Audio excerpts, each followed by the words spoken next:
لاہور میں 2 دن کے لیے موسیقی کا ایک ایسا میلہ سجایا گیا جس کا تصور پاکستانی خصوصاً لاہور کی نوجوان یا نئی نسل کے لیے تو بالکل نیا اور پہلی بار تھا، لیکن اسے کرنے کا سہرا بھی 5 نوجوان طالب علموں ہی کو جاتا ہے۔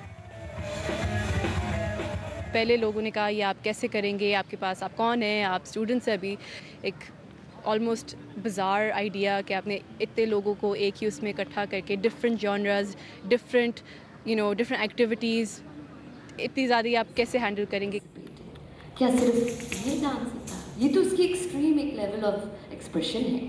میلے میں کراچی، لاہور اور اسلام آباد سے مختلف موسیقاروں، نوجوان پاپ اور راک بینڈز اور کلاسیکل ساز بجانے والوں کو اکٹھا کیا گیا، اور پہلی بار موسیقی اور پرفارمنگ آرٹس سے جڑے کچھ ایسے موضوعات پر گفتگو بھی ہوئی جن پر محض نجی محفلوں میں ہی اب کہیں بات ہو تو ہو۔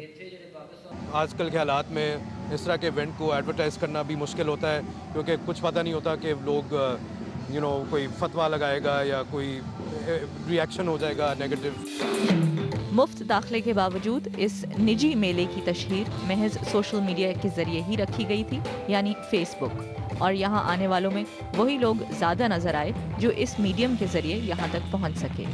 لیکن کراچی سے آئے پاکستان کے بہترین ڈرامرز میں شمار ہونے والے کمبی کہتے ہیں کہ اس قسم کے میلے کی خاص بات یہی ہے کہ اسے محدود نہیں رکھا گیا۔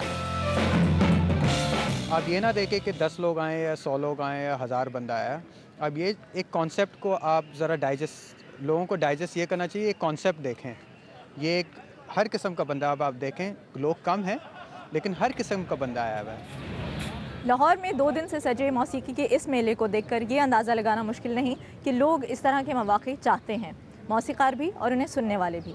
لاہور کے الحمرا کلچرل کمپلیکس میں 2 دن تک سجے اس میلے کو سجانے والے اب اسے اسلام آباد اور کراچی تک لے جانا چاہتے ہیں۔ ان کا کہنا ہے کہ انہیں حوصلہ افزائی کی ضرورت تو ہے۔ اس دھرتی کی موسیقی پر اعتبار اور یقین وہ طاقت ہے جس نے انہیں یہ پہلا قدم اٹھانے پر مجبور کیا ہے۔ نخبت ملک، BBC نیوز، لاہور۔